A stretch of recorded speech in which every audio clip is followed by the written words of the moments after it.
Chapter 3. When she went into Kitty's little room, a pretty, pink little room, full of knickknacks in Via sacks, as fresh and pink and white, and gay as Kitty herself had been 2 months ago, Dolly remembered how they had decorated the room the year before together, with what love and gaiety. Her heart turned cold when she saw Kitty sitting on a low chair near the door, her eyes fixed immovably on a corner of the rug. Kitty glanced at her sister, and the cold, rather ill-tempered expression of her face did not change. "I'm just going now, and I shall have to keep in and you won't be able to come to see me," said Dolly, sitting down beside her. "I want to talk to you." "What about?" Kitty asked swiftly, lifting her head in dismay. "What should it be but your trouble?" "I have no trouble." "Nonsense, Kitty. Do you suppose I could help knowing? I know all about it, and believe me, it's of so little consequence. We've all been through it." Kitty did not speak, and her face had a stern expression. "He's not worth your grieving over him," pursued Darya Alexandrovna, coming straight to the point. "No, because he has treated me with contempt," said Kitty in a breaking voice. "Don't talk of it, please don't talk of it." "But who can have told you so? No one has said that. I'm certain he was in love with you, and would still be in love with you if it hadn't." "Oh, the most awful thing of all for me is this sympathizing," shrieked Kitty, suddenly flying into a passion. She turned round on her chair, flushed crimson, and rapidly moving her fingers, pinched the clasp of her belt first with one hand and then with the other. Dolly knew this trick her sister had of clenching her hands when she was much excited. She knew, too, that in moments of excitement Kitty was capable of forgetting herself and saying a great deal too much, and Dolly would have soothed her, but it was too late. What is it you want to make me feel, eh?" said Kitty quickly. "That I've been in love with a man who didn't care a straw for me, and that I'm dying of love for him. And this is said to me by my own sister, who imagines that she's sympathizing with me. I don't want these condolences and humbug." "Kitty, you're unjust. Why are you tormenting me?" "But quite the contrary, I see you're unhappy." But Kitty, in her fury, did not hear her. "I've nothing to grieve over and be comforted about. I am too proud ever to allow myself to care for a man who does not love me." "Yes, I don't say so either. Only one thing. Tell me the truth," said Darya Alexandrovna, taking her by the hand. "Tell me, did Levin speak to you?"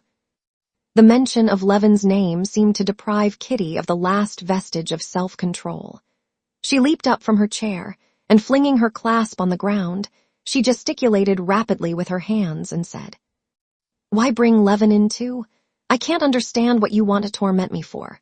I've told you, and I say it again, that I have some pride, and never would I do as you're doing. Go back to a man who's deceived you, who has cared for another woman.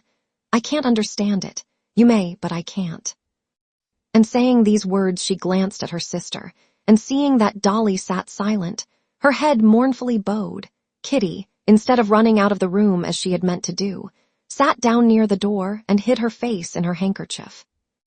The silence lasted for 2 minutes. Dolly was thinking of herself. That humiliation of which she was always conscious came back to her with a peculiar bitterness when her sister reminded her of it.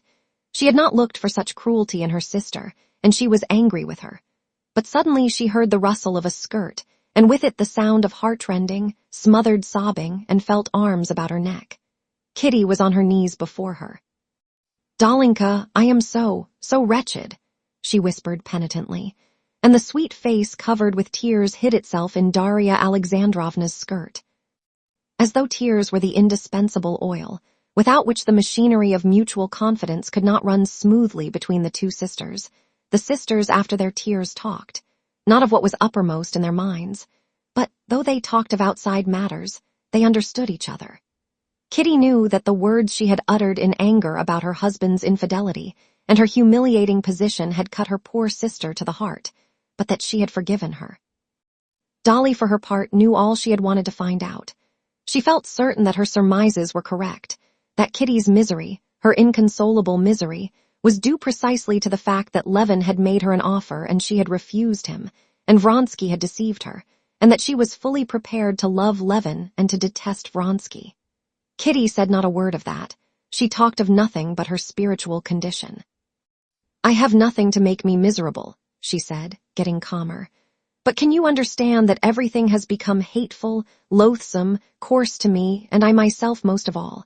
You can't imagine what loathsome thoughts I have about everything. Why, whatever loathsome thoughts can you have? Asked Dolly, smiling. The most utterly loathsome and coarse, I can't tell you. It's not unhappiness or low spirits, but much worse. As though everything that was good in me was all hidden away, and nothing was left but the most loathsome. Come, how am I to tell you?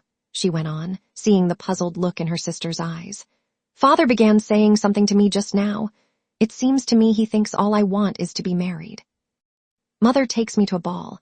It seems to me she only takes me to get me married off as soon as may be and be rid of me. I know it's not the truth, but I can't drive away such thoughts. Eligible suitors, as they call them, I can't bear to see them. It seems to me they're taking stock of me and summing me up. In old days, to go anywhere in a ball dress was a simple joy to me. I admired myself. Now I feel ashamed and awkward. And then, the doctor. Then. Kitty hesitated. She wanted to say further that ever since this change had taken place in her, Stepan Arkadyevitch had become insufferably repulsive to her, and that she could not see him without the grossest and most hideous conceptions rising before her imagination. Oh, well, everything presents itself to me in the coarsest, most loathsome light, she went on. That's my illness. Perhaps it will pass off. But you mustn't think about it. I can't help it. I'm never happy except with the children at your house. What a pity you can't be with me. Oh, yes, I'm coming. I've had scarlatina, and I'll persuade Mama to let me. Kitty insisted on having her way, and went to stay at her sister's and nursed the children all through the scarlatina, for scarlatina it turned out to be. The two sisters brought all the 6 children successfully through it, but Kitty was no better in health, and in Lent, the SH teacher Batskys went abroad.